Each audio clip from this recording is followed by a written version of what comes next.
Hello everyone, this is Neil here from 3D Tudor, back today with, well, a kind of tutorial. Only it's not a tutorial, it's actually a complete guide. This one will be about creating our very own stylized desert themed town. And what's better, we're going to create a ton of these, which will go out every Tuesday and Thursday. And we may even put out an extra video every week that covers some of the techniques used when creating these scenes. If you want to get your idea featured in one of our scenes, then drop your idea in the comments below and you can be sure we'll pick one of these ideas to feature in one of the next videos. But better than that, it does get better. You can also grab yourself the download modular pack for every scene we create. Just head on over to either our Patreon if you want them for free, or the Gumroad links, which as always will be down below. This pack will contain the Blender setup, complete with all textures, and also the textures for Unreal Engine. Everything is named and ready to go, and you're free to use all of these models in any of your own creations. And of course, be sure to add them to your Blender Asset Manager. Finally, all of the techniques you see today can be found in most of the courses we have made. Easily over 250 hours of content now for about $5, so be sure to check out our Patreon down below if you're interested. But enough of all that, what you're here for is to see how we put this scene together. So let's get started with our stylized desert town complete guide.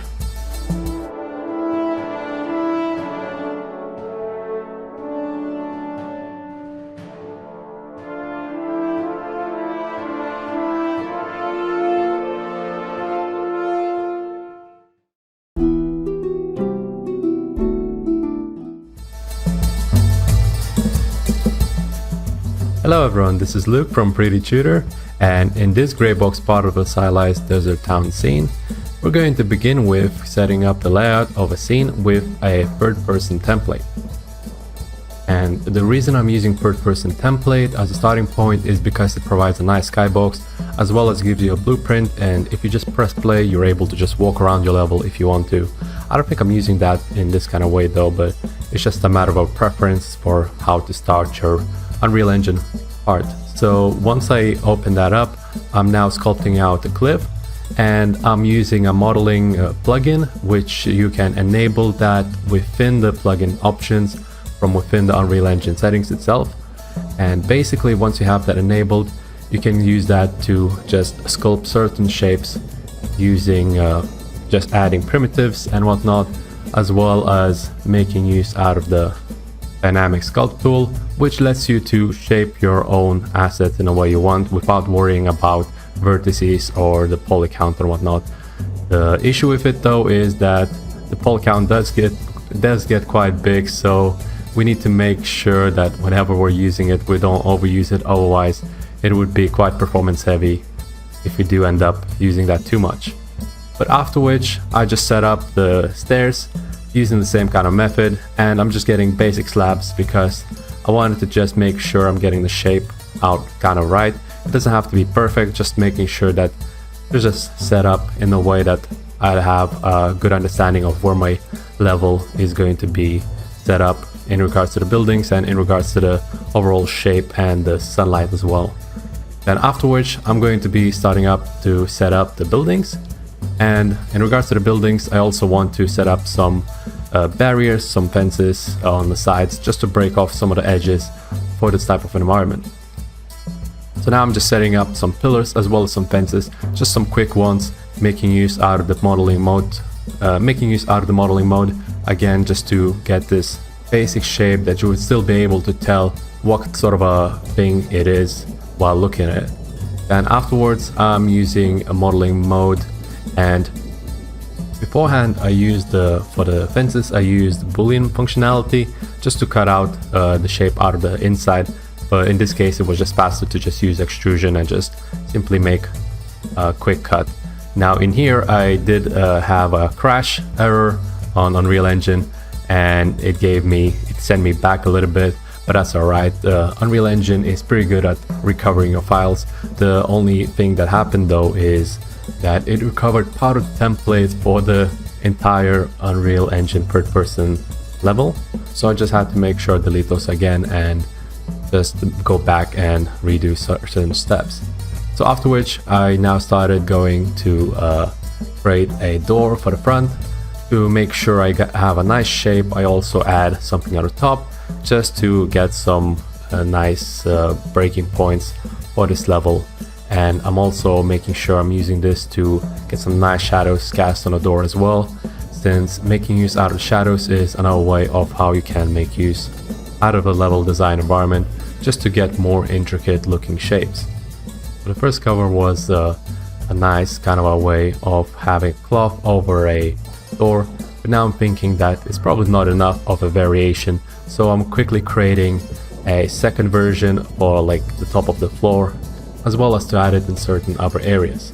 But looking at it back though, I think I added a little bit too much detail for this section. Since it is only a gray box, I only needed a basic shape just to get the right kind of a feel to the scene, and it took a bit too long to make this sort of a shape. And obviously we don't want this to happen, because we want to make sure that the flow that we're working with when we're creating an environment for the scene, the layout, the overall layout, is going to be nice and fluent, and we don't get restricted ourselves with the types of complex shapes, so we're able to easily change and adjust in an entire environment just to get a better overall feel based on the camera.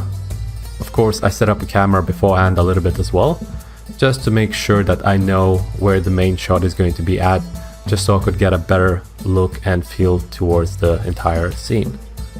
And afterwards, I'm just making sure I use out of the props that I created, and now I'm creating a quick and nasty kind of a palm tree just to make sure I'm getting the right kind of shape and proportions, and I would make sure I know where I put the palm trees later on. Then I'm just making sure I delete the bottom bark section of the palm tree, and I'm just making sure I use the top one just to flip it upside down and use it as a sort of a plant for this area as well. Then I was thinking how else I can break off this entire level and those straight edges, and then I figured by using ladders next to the sides would be quite a good idea, since I didn't have any hatches on top of the buildings or anything of the sort, so this is like one way of getting on top of it, I suppose. And also, speaking of the rooftops, I added domes on certain roofs, since I reckon they look quite flat by default, so I just added certain of those kind of details. After which I was adding more windows.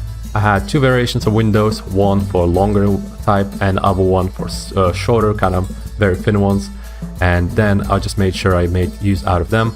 I didn't use long ones too much, because it would have looked too noticeable and it wouldn't broken off any of the edges, and just the variation within the level wouldn't be as high. And then afterwards I just rotated my level around, made sure I add some details where they needed, made sure that the structures of the buildings, especially of the sides of the walls, aren't just completely plain, and I just added some assets like some barrels and whatnot, some small assets that I just created for the gray level, just to make sure that I have a nicely broken up kind of environment with a bunch of small details. But at the same time, I didn't want it to clutter up the scene, and I wanted to make sure that they do make sense when I'm placing them. So for example, barrels, I would put it underneath like the rooftops and stuff, while as the fences, I'd made sure that they're all in perpendicular kind of area and only rotated them by 90 degrees. So again, also for the palm trees, I made sure that they're like on the corners of each of the sections of the cliffs. So that was quite nice. I was thinking about how to do the other end of this kind of environment, but I figured I'd make a more squarish kind of a cliff later on. I make sure to have that later on, so I wasn't too worried about that edge corner being rounded off like that. And afterwards I played around with the camera a little bit more, just to make sure that the nice overall look is quite good looking. And then afterwards, once I was finished, I made sure I select every single asset, combine them using modeling mode, and then simply export it out as an FBX file. After which I made sure I just write down a list on each individual asset that needs to be modeled, just by going through the entire gray box and making sure that it is well organized. I simply use the notepad for that. It doesn't have to be complex, just as a side note kind of a thing that you can go as a kind of a through the list to just simplify your own process. After which I was thinking of like the stuff I also can do to liven up the scene, the type of effects I could use, but I decided not to go too much into it with the effects later on, since I reckon the scene turned out quite well in the end anyway. So right now I'm just writing everything that needs to be done, and also playing around with the light a little bit just to make sure that I have a nice lighting. Right now the lighting isn't too good of a looking. It has too dark of shadows, so I'm also right now thinking that maybe it was a little bit too far away. By looking at the camera, I see the top section is way too empty and the stairway is just going to nowhere. So what I did is I closed off the gap for the stairs. I made sure I just simply squished the entire section and made the staircase a little bit kind of thinner by getting all the islands on the right just closer to the ones on the left. Then after which, what I figured is I'd make another building area and just get another cliff for this, just again to break off the entire silhouette of the main camera. So right now I'm just adding another cliff to the back of it and getting one more building attached to it. And this way I think it looks much nicer as the overall composition for the main shot. So this is turning out much better. All of this work is done after I sent out the FBX that I had combined for the gray box, but none of the assets that I'm currently using are being new ones that I make. So all of the ones that I'm using right now are just simply the old ones that I used for the gray box that are being set up already. I'm not modifying any of the already existing assets, not scaling up or down any of the buildings, just making sure that I'm adding on top of the gray box at the moment, and this way when modeling the assets later on it won't cause any issue, because the gray box that I was using before is not going to be too much different of the one that's already being modified with an Unreal Engine right now. So just getting all the ladders and stuff and such just to break off the edges of those buildings, and just making sure I'm also adding some fences and whatnot to make sure that the backside just looks a little bit better. Even though that the main shot is not going to be affected by this, I figured it might be nicer to have those on the in regards when I'm using a turntable for the video, just to have a nicer, clearer kind of a environment, and at the same time it'll be more consistent with the entire shot, since it won't be just all the cluttered up details within the front and nothing at the back.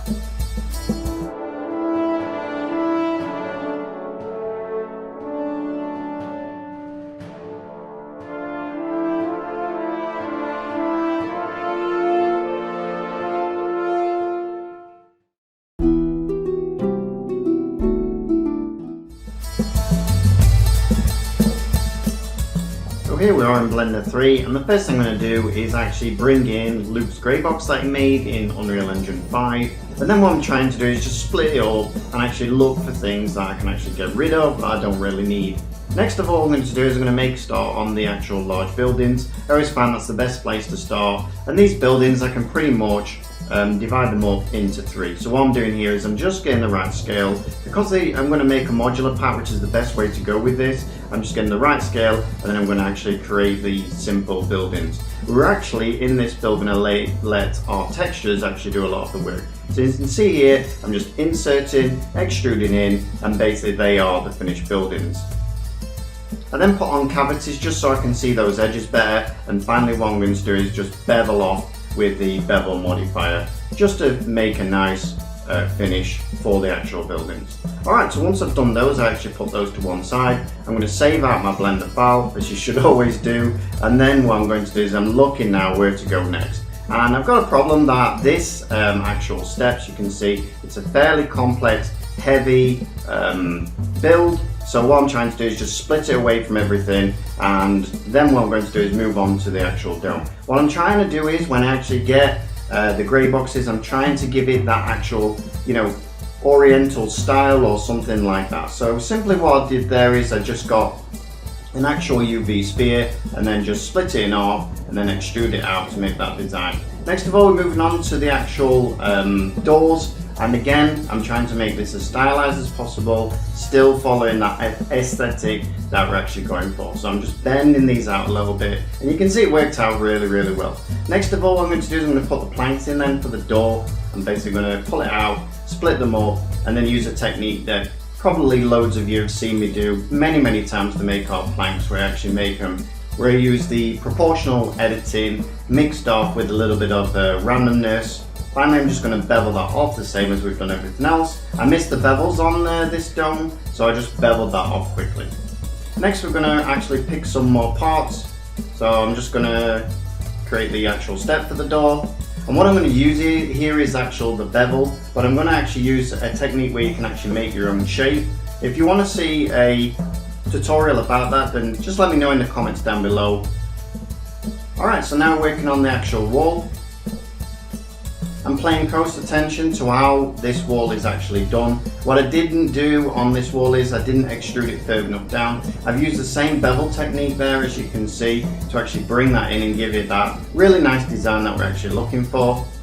And in Unreal Engine, I should have just brought these down further just so they stick in the floor actually a little bit further. That's one of the problems we had when we brought them in.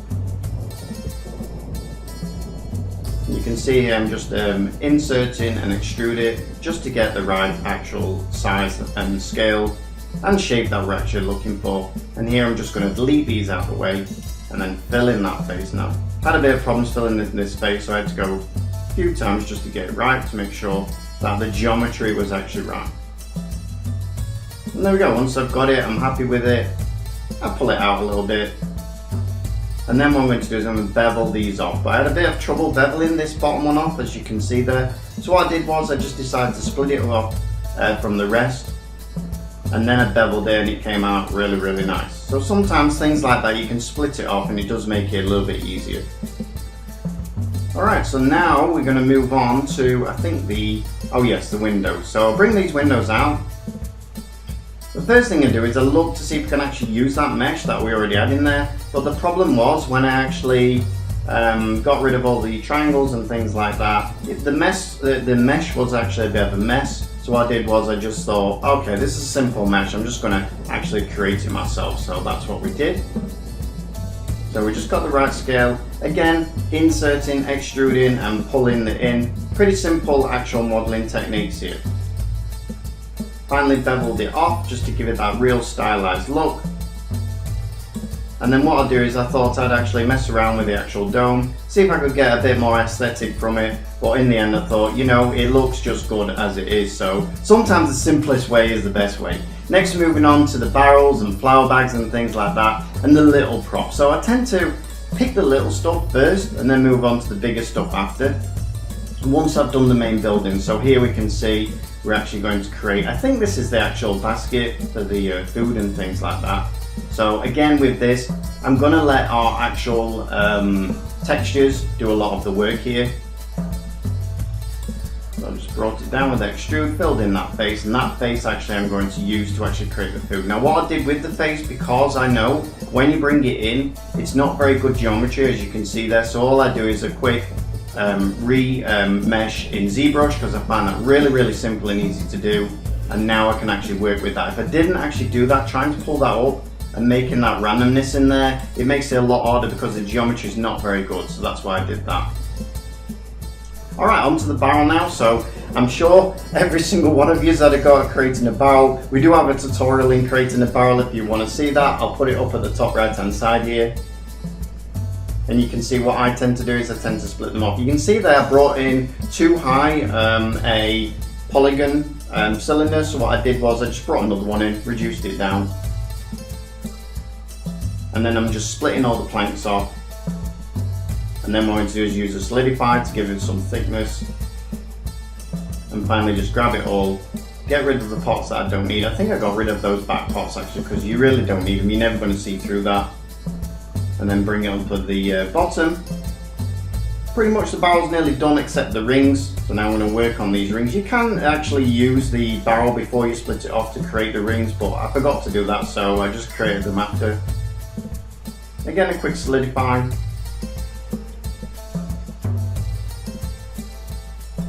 And then just smooth shading, bring in a bevel, and there we go, the barrel's done. Alright, so now the flower bag. What I tend to do with anything like that is I'll go over and I'll actually use the physics tab.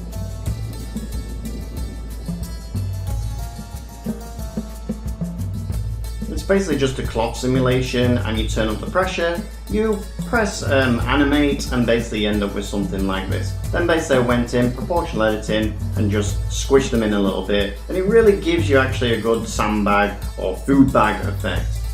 Alright, so the next thing I thought I'd do is, I thought I'd build a vase. There wasn't a vase actually in the scene, but I thought it's really going to add to the scene, so I'm just going to build a simple vase outline, and what I'm going to do is actually create the handles as well using curves.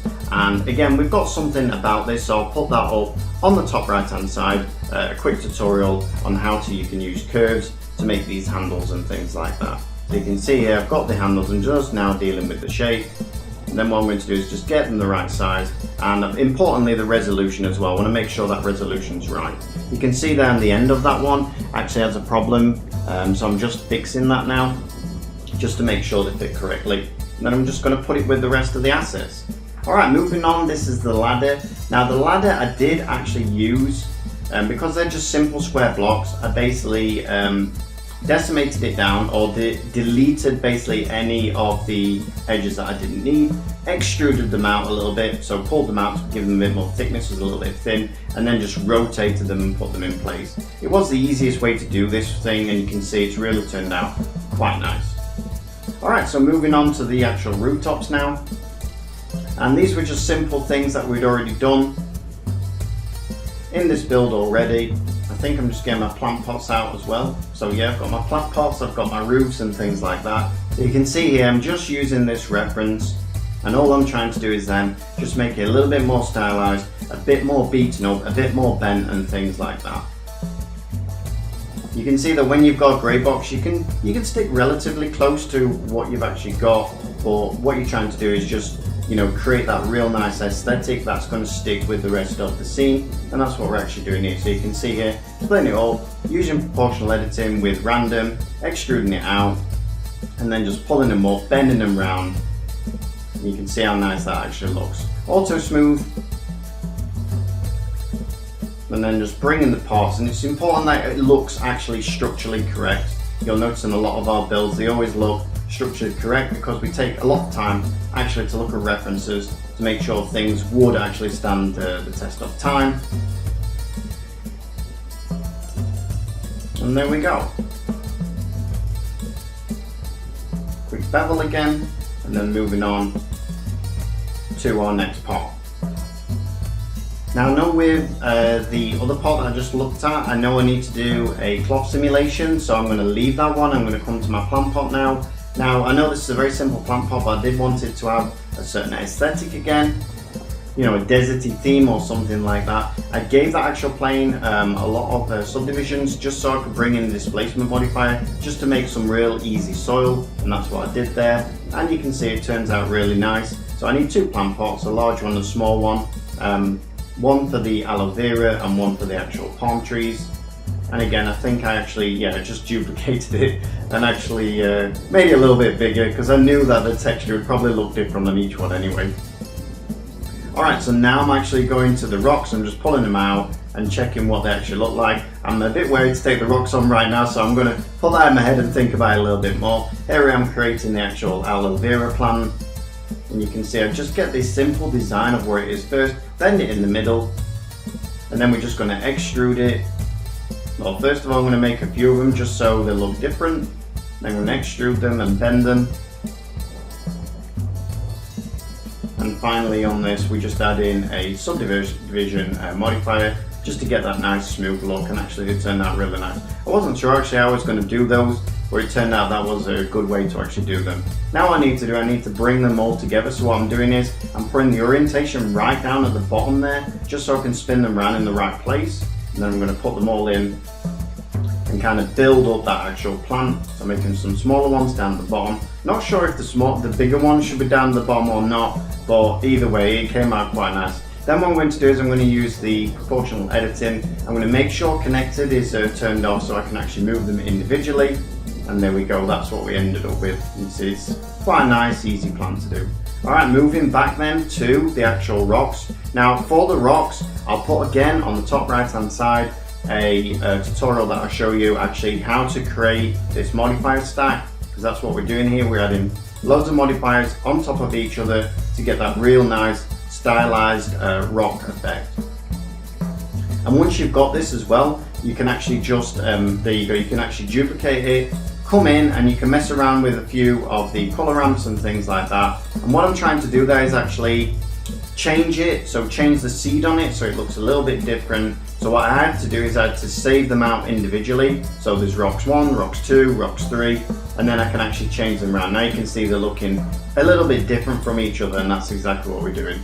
And now what I'm going to do is I'm just going to get them in and actually get them into place that I want. I have to be very careful here when we squish them up. We don't want the rocks to be too squished. So what we tend to do is do what I've done there, where I just split it in half and then put a face on, and then you'll see that it comes out much better than trying to squish them all up. Here I just brought the ends in because we want to give it that rock theme. Alright, with this I thought I might as well add that modifier onto this actual ramp, so that's exactly what I did. And now I'm looking at these stone steps and thinking, what's the best way to do these? So first of all, decimate them down because they're way too high on the polygon count. We really don't need that.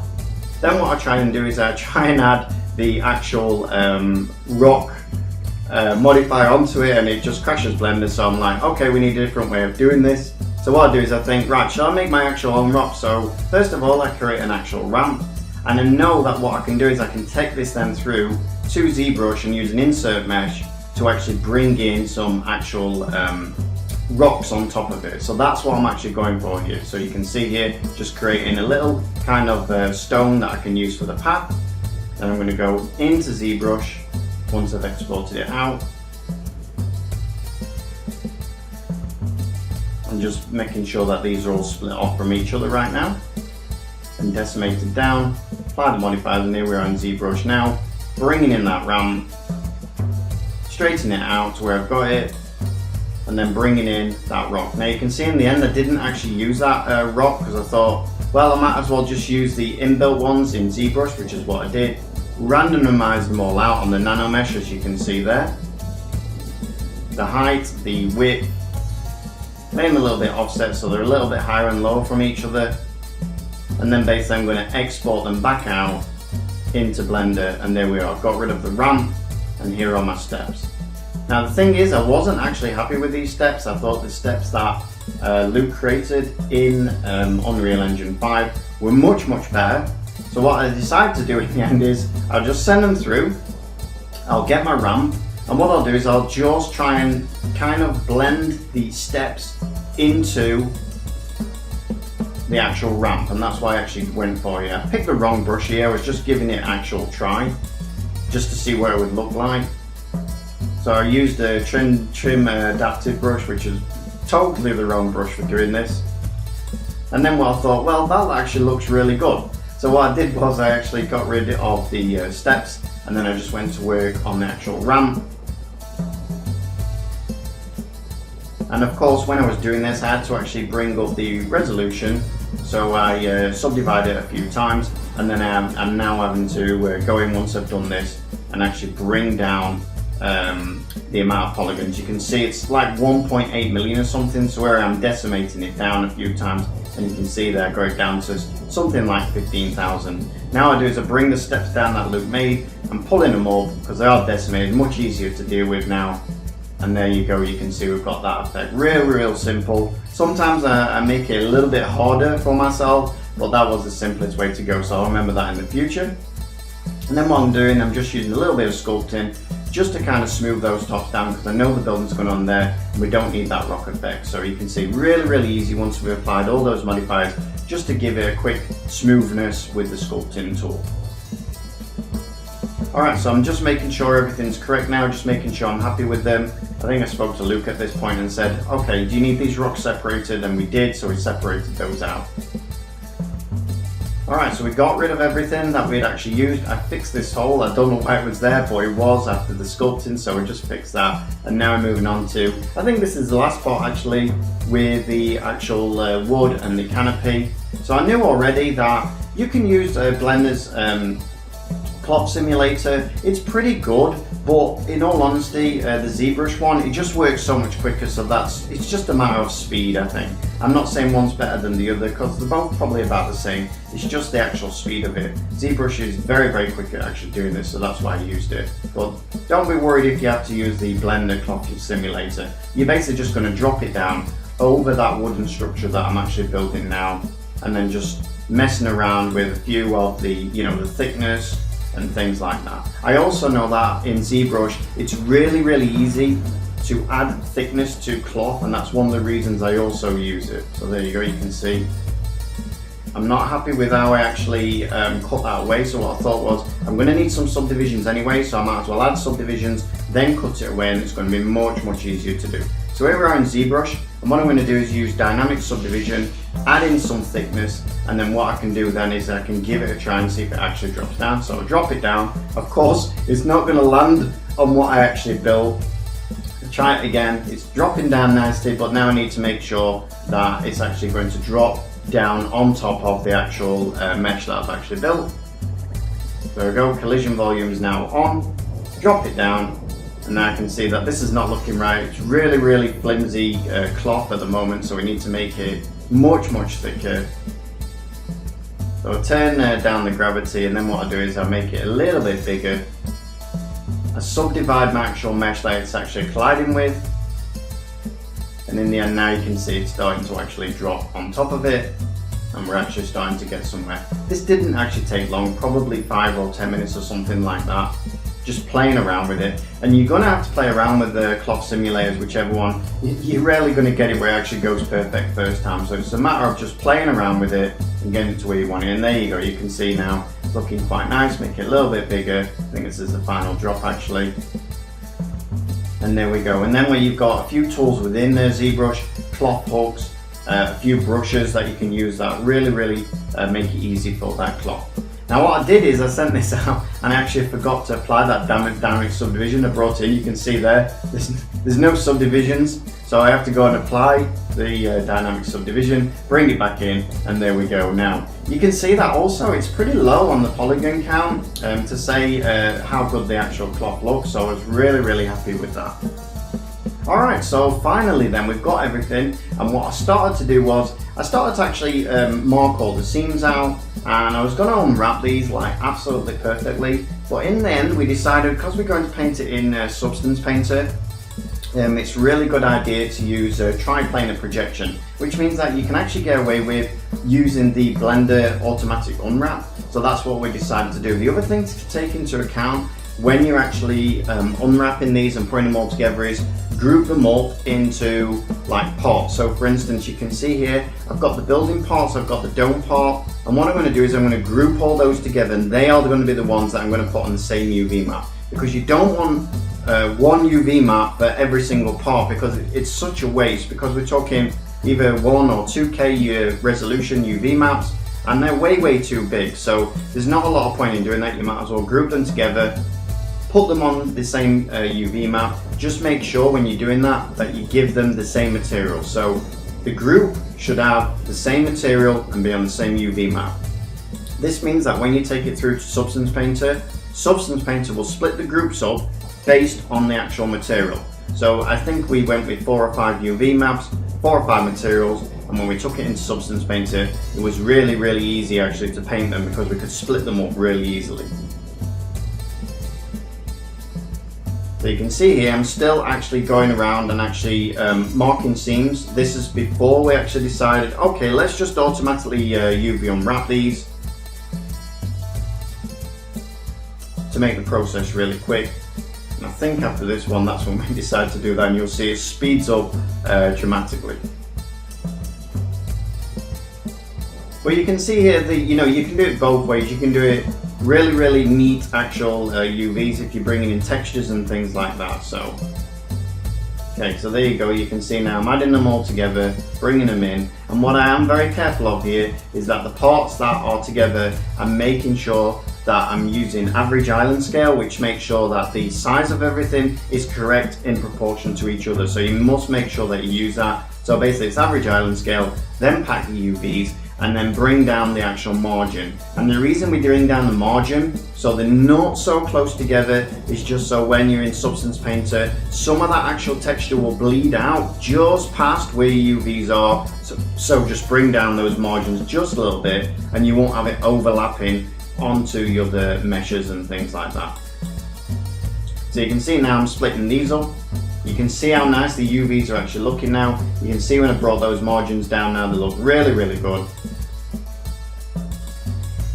And you need to also make sure that you're resetting all your transformations and things like that before you actually UV unwrapping them, or you'll end up with a little bit of a mess. Now you can see that I've actually took the rocks and I am going to split those up into individual ones. And the reason I'm doing that is because they're so large actually in the scene that, let's say we're using 1K textures for instance, they just would be blurry. So we need to make sure that for something like this with the rocks, which is the main part of the scene, actually probably have a UV map each, which is what we did.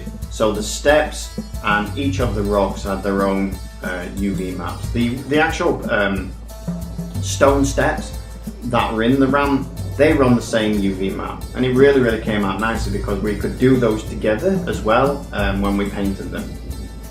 So here we go, and just finishing it off. And what I'm doing now is I'm actually going through and making sure that everything is named so that when you guys actually download this, everything will be named correctly.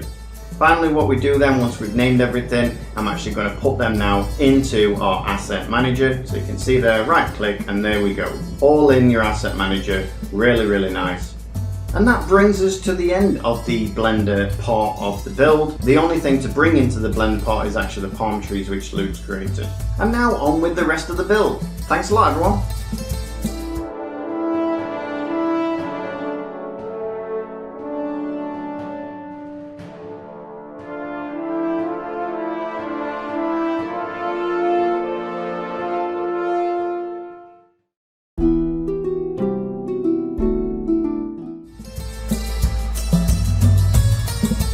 The reason we're splitting up the palm tree as its own section is because as a foliage it'll require a bit of an extra time to set it up, and we're going to go through multiple software. Also, since I did this all in one go, I figured it'd be easier to follow along the steps like this. Now, in order to model the palm tree, I started off the process within the Blender, and I wanted to get a cutout shapes of the palm trees, and that's the easiest way that I found to start off, since Blender has a nice cut tool that you can use and just cut out the shape that you want out of just a simple plane. After which I simply made sure that there are no endgons or when I'm importing an asset, and after which I realized that when I was importing it onto the Zbrush I had some errors, so I just made sure that the normals are facing one way only. Then once I got all the palm trees properly imported onto the Zbrush, I just gave them some thickness, made sure I bevel off the edges a little bit, and just to get that stylized kind of a look, I'm simply using the standard brush to get more detail out of it by having it.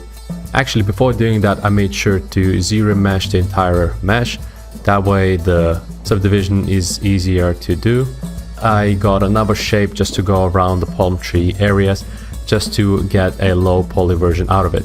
Then after which, for the palm tree itself, made a very basic shape, and I used curvature tool to get a nice shape out of it.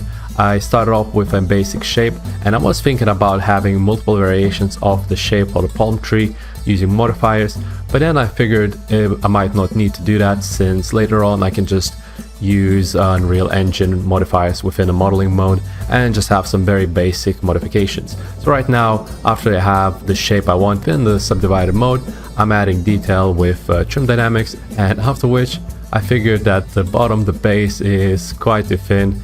Looking back, I figure using curvature brush and modifying that could have just started off with a nice base, but it was super easy to fix that by going back to the low poly version of my divided palm tree and just adding additional kind of a base on top of it.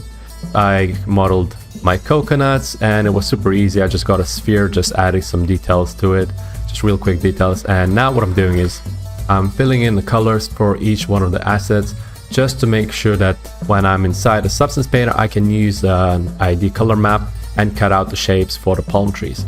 So right now I'm just getting every asset into the Substance Painter, and I made sure that they're separate, so when I'm baking off the texture detail and generating things like ambient occlusion, they wouldn't be affected by one another. So now I'm just using those generated texture maps to add detail on top of it. I'm mainly focusing on using projection texture maps just to get more consistent flow for the detail, as well as just to make sure that I don't have as much of the seams visible throughout my palm tree. So right now I'm using various of different map generators like gradients as well as curvature mode, just to get that additional detail highlighted for the shape. So I'm making sure that the shape itself is looking quite nice for the bark. And then after which I was thinking about starting off with the palm trees, the leaves, but I decided to go for the coconut right now instead and leave it off for later. I'm making sure that the bottom of the section of the coconut is a little bit darkened off, as well as the rest of the area has some color variations. Using curvature map, I'm just breaking off certain edges and points and making sure that the coconut itself isn't just some smooth sphere. So by just using some color variation as well as the roughness texture maps, I'm just making sure that it has a nice glossiness to it. Even though we're not going to get too close to the scene and see those variations, it's still quite a nice detail to have. For the palm trees themselves, I added a new channel. That's why I left it as the last kind of a texturing section, because later on I wanted to add an opacity channel, which I can then use in combination with the color ID map to get that kind of a high poly looking shape that I want for these palm trees. And I figure it looks quite alright, making sure I make use out of ambient occlusion and curvature masks just to bring out certain detail that I had for the high poly. And I'm just getting all the veins and as well as the edges for these trees. And then afterwards I want to add more detail on top of it, but I just wanted to make sure I only use the roughness map. Just when the sun hits off the leaves, it would get a nicer kind of a looking detail to it. I also wanted to get a different color variation throughout the leaf as it goes off onto the end in comparison to the stem. So what I did was I used world position texture map and just told where one point and another point is, and just used that as a way to have a gradient mask throughout it, and which I then broke off using a simple grunge map. Then I moved on to export the textures and moved on with the rest of the project.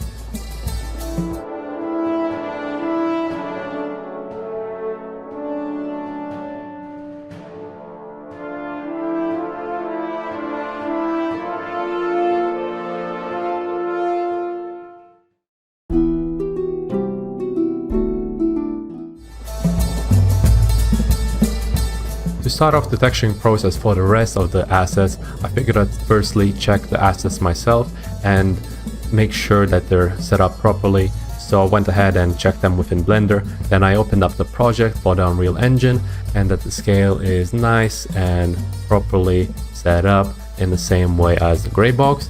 Also, I wanted to make sure that the polygons are set up properly as well, so none of them are kind of mismatched or there aren't any flip normals that needs fixing. After which I went ahead and checked the UV unwraps that we have.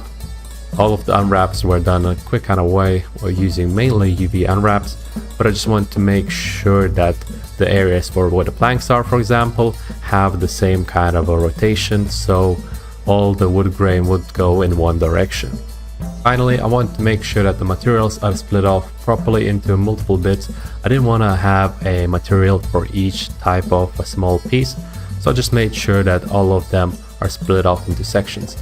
So now when I'm bringing all of it into the Substance Painter, by the way, I'm bringing all of it at once because it just makes it nice and easy to work with in regards to the consistency on the texturing, as well as getting the textures across for when I'm having materials transferred to one or the other piece. So right now I'm starting it off with the cliff ends, and I'm just getting a nice base texture, but I figured I'm going to be using generated masks just like I did with the palm trees.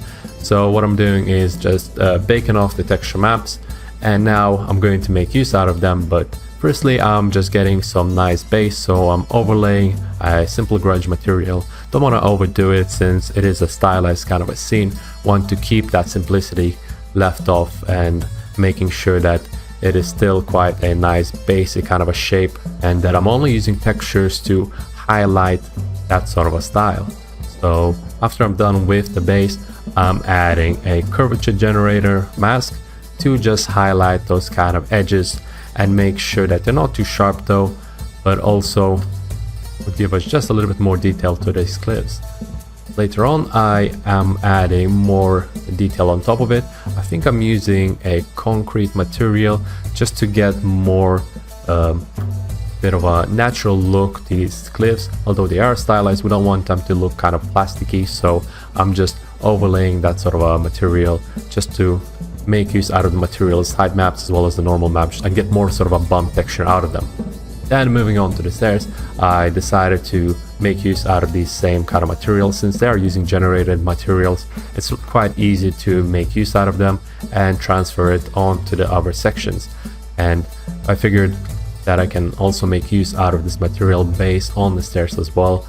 But having a look at the edges, it seems that the bakes are not quite there just yet, so I'm just rebaking specifically for this section of the stairs. I'm not rebaking onto other materials, just this section to get better bakes for normals as well as ambient occlusions, to make sure that these edges aren't as sharp looking with those kind of artifacts. So moving on, I'm just making use out of the material that I had for the cliffs and just changing up the colors a little bit, as well as adding a different type of a base. I figured that starting it off with a nice sort of a stone would be quite good looking, and then later on I'm adding a little bit more detail on top of it using the edge generator, and I'm making use out of it just to get kind of a sandy kind of a look, withering look to it, which will also help out to break off the edges and make it look like it has more detail to the stairs themselves, while at the same time they're going to be blending in with the sand that's going to be underneath it. So that's going to be quite nice. Moving on, I'm making sure I'm using a stylized wood material that I had within my asset library, and it's quite a nice material which I made for the wagon course, so it's really easy to reuse, and it already has a nice grain setup and everything. Just making sure I'm changing up certain color variation, so I'm checking how this looks, and it looks quite nice, but I don't quite like the way that the overall color is looking, but the shape, the grain, the edge wear is looking quite nice. Also, one thing that I did notice is that there are some faces that are flipped for the normals, so I'm just fixing that up. It's quite easy to fix. I'm just re-importing, fixing it up in Blender, and then exporting out the FBX file and changing it up within the project configuration for the substance painter. It's quite easy to fix that, so we're not losing any of the progress that we had previously. After which I'm just making sure to rebake the materials just for this material itself, just to get all the ambient occlusion values, normal bakes and such onto this roof. So once I'm done, I'm just changing up the variation color of the wood just to get a nicer type of a look and style for the entire environment. So just by looking back at the type of cliff that we're having, I just want to make sure that the color is not quite the same, so we'd have some of a color composition within our scene.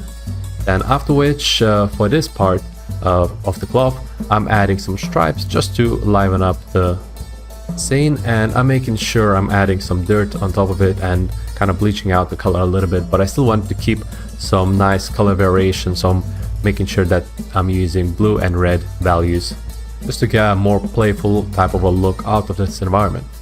After which, to texture the other types of props, I'm gonna go ahead and make use out of the wood, stylized wood that we had previously, and just apply that. And also I'm just using a stylized metal that I had, which is a simple metal with some overlaid grunge maps just to lighten up some detail, and then just made sure to change some color variations for the top and the bottom of the barrel. Now, in order to create the sack, I needed to make sure I used a nice fabric, so I'm just experimenting with the types of fabric that we have within the substance painter itself. We don't want it to overdo it, so I'm making sure that the scale for this fabric is quite low, and obviously we can't have it too low because it would look quite too fine as a ragged CAD of fabric. So with that done, I'm making sure I'm overlaying some additional detail using some grunge materials just to get a bit of a dirt kind of a look for that sort of a bag. Then moving on, we have a pot with 3 variations of the top areas, and I wanted to make sure that they have different colors of spices. So I'm just setting up one material that I'm adjusting color variations for them and getting different results based on those colors. So getting an orange, yellow and red sort of a look just to bring our environment a little bit more to life. And moving on, we have a pot. For the pot, I decided to make use out of a concrete again, just the way I did with the slabs, and just lower down all the values to make it smoother. And this way we're getting this sort of a clay kind of a look.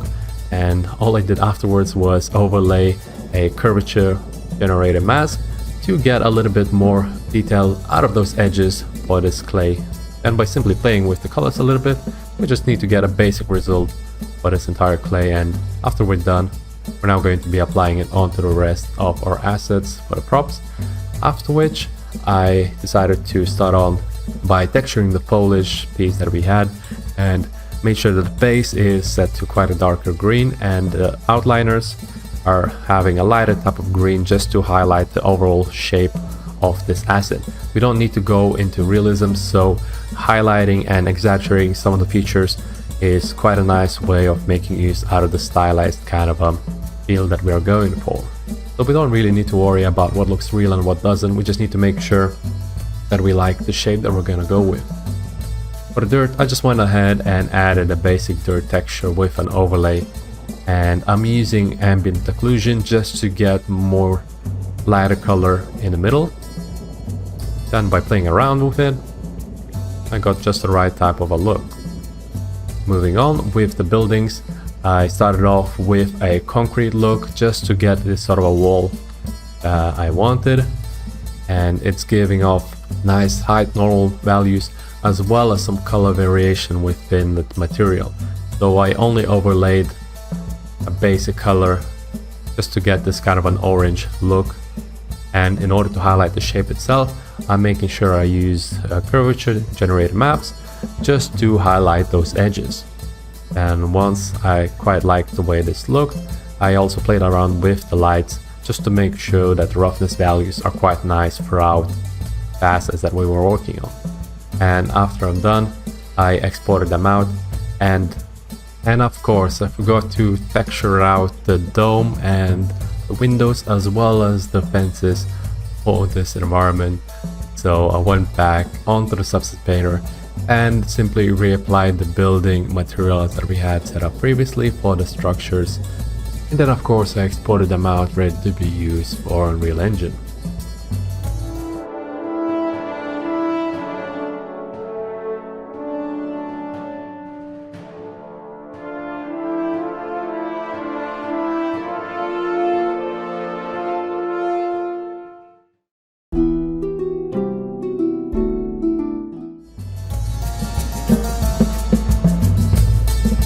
Now that we're done with setting up our assets and we're ready for the Unreal Engine environment to actually be properly set up, we're going to import all the assets using the FBX file, and we're making sure that all the assets are not set as combined mesh, so they're each set as individual pieces. This way we're able to use them independently. And then after which I'm setting up the texture maps, making sure that the pack texture map for the roughness, ambient occlusion and metallic are set up with the sRGB ticked off for each one of them, since that is required for when we're using pack texture maps. After which I'm just making a basic PBR material to make sure that I can also make use out of it as a material instance, and I'm just converting all the textures onto parameters so I could make use out of the material instance and just change up the texture values to get multiple materials out of it. Multiple assets as material instance, and that's exactly what I'm doing right now. I'm just applying all the textures that I have exported outside out of the substance painter and getting them set to be used within Unreal Engine. So now that I have it set up, I'm also making sure I'm just making a couple of adjustments. Well, because they were set up scattered across the area, I'm just making sure that all the origin points are set within the center of each individual piece, which is super easy to do using modeling mode. So I just clicked on each one of them and made sure I set the pivot point to be to the exact center of each piece. Right now I'm just getting also all the variations that I had previously. So right now I'm just getting those 3 different variations of pots set up as well. This obviously could have been done within a Blender or something of the sort. Doing this in Unreal Engine using modeling mode is really simple to do as well, so that's what I did. Now I'm importing the palms and the palm tree itself with the coconuts. They're going to be set up separately, and also I want to make some variation for the palm tree. So firstly I need to set up a foliage material, since the palm leaves themselves are one-sided planes, and also they need to be movable instead of just entire mesh for the palm. I only want to make sure that they move only for the leaves. And before doing that though, I'm just getting some palm bends for the planes themselves, just to make it look more three-dimensional. Then I'm painting the vertex color to tell where the motion is going to happen with a basic wind material setup. After which I'm using deformations to just get some nice variation out of the palm meshes, and that's super easy and simple to do. Just bending it up and twisting the trunk itself a little bit is going to give this sort of result.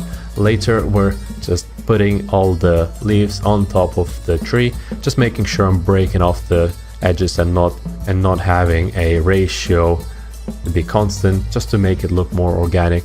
Then I'm also thinking about adding even more variation, so I'm bringing out the original default mesh of the palm leaves and bending it even more. And then after I apply it, since they are using the same static mesh, they're going to be applied throughout the entire leaves that are placed for the palm trees. And so it's quite easy to make use out of it and get some adjustable kind of a bend that we want. So moving on, we're just setting up the rest of the trees just to make sure that they have a little bit more variation within the leaves. So I'm just slightly rotating and whatnot for those kind of leaves. And then moving on with the other types of variation, I'm setting up a nice kind of a motion for the leaves using a basic simple wind system node. That'll just give it a simple kind of a wiggle to them. If we slow them down and give them a kind of a small amount of strength, they're just going to have a simple motion of almost up and down kind of animation, but obviously they're not going to have that sort of thing. They're just going to be looking quite nice. And I also want to have some motion for the smaller plants as well, but they're going to be a much smaller motion. I'm also using vertex painting to just make sure that the base of the plant is not moving and only the tips of it are moving. And after which I'm just lowering down the strength for them, just to make sure that they're only having a basic sort of a motion. I made sure I went ahead and set up the pot plants to be used for the trees, then checked out the rest of the assets just a little bit, just to make sure that the textures are looking good. And then once I was ready, I went ahead and started off by replacing the base of the gray box that we had previously. So I went ahead and just kept adding those type of platforms to replace the base of the gray box that we had. So just adding it up and mixing them together. I also want to have a base that looked quite a little bit more different, so got something underneath the base of the stairs just to break off that kind of a flow for the rocks, the squarish kind of rocks. And then I moved on to replacing the larger assets, which happen to be the building structures.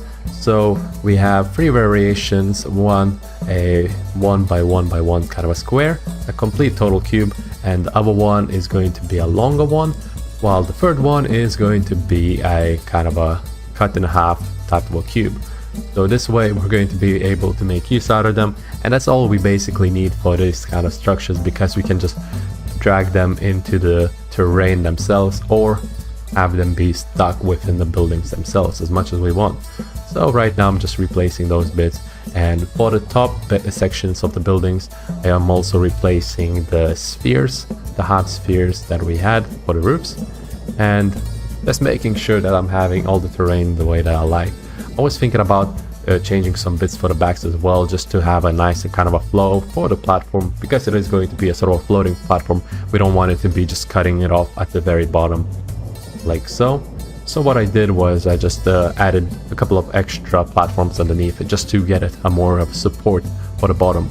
Then to move on, we are adding some fences, some pillars, and I was thinking that the pillars themselves are not sticking into the ground as much as I want to, because the top section is not quite as flat as I wanted it to be. So what I did was I just extended the bottom base, and I know that they're stretching out the texture maps, but since it is such a simplistic texture and we are going to have it from quite a bit of a distance, it is totally fine to do that just by a little bit. So that's why I kind of went to the modeling mode and extended the static mesh to have a kind of a thicker or longer base for these kind of fences. This way I'm able to stick them in nicely into the terrain itself the way I wanted it to be. Then after which I went ahead and played around with the stairs to the side. They're not going to be quite as visible for the main camera, but I just want to get them to look quite a bit more nicer. So I even went ahead and deleted some of the section for the stairs, since I figured that the 3 rows for these bits are not going to be looking quite as nice. So I just have 2 rows basically for those stairs, and that made it much nicer. Then to move on, I went ahead and added the palm trees onto the plant pots and got some nice results out of it. And I think, yeah, just the way we had it with the fences, I'm going to extend the bottom bases just to be able to fit it nicely into the area of our terrain in any way we want, and not worry about it being just floating above the ground sort of a way. So that way we're now able to stick them up and replace the gray box kind of palm trees that we had with the actual assets for the level. And I'm just placing it in all the corners, making sure that I'm rotating them the way I like it as well. They don't have to be facing all randomly, but I don't want it to be just facing it one way, so I'm just like every once in a while I'm rotating them around like so. And also I'm only using the thicker, the biggest palm tree like only once or twice, because they have such a huge variation within the asset itself. It's going to be quite noticeable if we overuse that sort of an asset. So I just made sure I use more often the thinner kind of palm trees, just because they look a little bit more generic for the scene and they're not going to be standing out too much. And moving on, I replaced some plant pots, as well as adding on some extra props to our environment. So a little bit of barrels, some sandbags and whatnot, just to make the scene not look as empty as it would otherwise. And I was setting up and checking the way the pots look like with different spices. I wanted to have something on the roofs as well, so I added a couple of spices on the top and fallen off vase, just to break off the overall structure of it being standing off. I was thinking about doing it with a pot, not a vase, but the inside of them had some spices, so they wouldn't look as good if they were on being on the side. Sideways only with the vase. Then moving on, we have some more props that we're setting up, some barrels, some additional plants, and we're just replacing all the assets just bit by bit like so. Again, I'm just putting all the assets just like in the corners and stuff and whatnot next to the walls, just to break off the entire structure when we're having the turntable for the video. And of course I'm making sure that the backs are going to be populated with assets as well. Then once I've done with that, I'm just replacing the doors with a cloth over them. And now I'm thinking of how else I can break off the certain buildings, and I've actually duplicated one of them and just stick it to next to the side of a building, just to have an additional kind of a structure break point for the main building that's in the front. And I'm continuing off replacing the assets that were within the gray box, and just making sure I'm testing it out how it looks like from the side view, from where the camera is, and just checking if it doesn't look too empty or whatnot, and continuing up to add more assets to the scene. So I'm almost done. I'm just getting final assets done. I'm replacing now the ladders, and obviously because as a reference point they were being used from the original asset, they're quite similar in scale and size. They don't even need to be scaled up in any sort of way, so it's quite easy to replace them actually. and then I'm changing up the windows, adding it up to the structures just to break off the walls, plain looking walls that would look otherwise quite dull. So now I'm adding all the types of small assets right now, since the main structure is quite done. Just making sure I'm not overdoing with them and checking out if they look quite nice from different angles. Now I'm just making sure that the camera itself is going to look quite nice, and I didn't like the rock at the back that I had it underneath, so I just made sure that it goes more inwards just to go with the flow of the overall structure. And I'm also adding a couple of sandbags where they need to be, just to have some extra smaller props so this entire area wouldn't look as empty, or more like this entire area would more be consistent with the prop setup. So now that we're done with the entire scene and we have an environment that we quite like, I now went ahead and started playing with the post-process effects, and just to get that kind of a deserty, kind of a hot look to the scene. The easiest way to do it is to increase the temperature value within our post-process. I also played around with a dirt mask that goes over your lens, but I ended up just taking out in the final shots, since when I was done it looked quite alright without it. So again, I'm just playing around with those post-process effects. Since they're not affecting our actual scene, they're just adding some visual effects, and we don't need to be worried about it being too destructive what we're doing. Also, I'm adjusting a couple of extra plants, just making sure that the way they're positioned are quite nice. For example, the palm trees are going and swaying in the right way, the way I wanted them to be, looking from the angles. And then finally I started to actually create a turntable by rotating our camera around. I set up an empty actor to be used as a focal point, and then attached it to the camera, and then by rotating that focal point I'm now able to rotate the camera around the asset the way I wanted it to be. And later on I decided to clean up the scene just a little bit, and I deleted all the props that I had laid out on the side of it, as well as setting out the folder just to be a little bit more cleaner looking in case we want to work with them later on. So that's all good and nice, and I went back and decided to do more post-process value checks. This time I also decided to play around with exposure a little bit, as well as changing exponential height fog just to get a nicer background, and also I turned on the vignette just to get a nicer kind of a gradient to the background, as well as I decided to go ahead and add some more color values using the global contrast values and I believe global gamma rays. So it will give you a nicer kind of a color toning. If you combine them together and have them complement one another, you'll have a very nice blend of colors.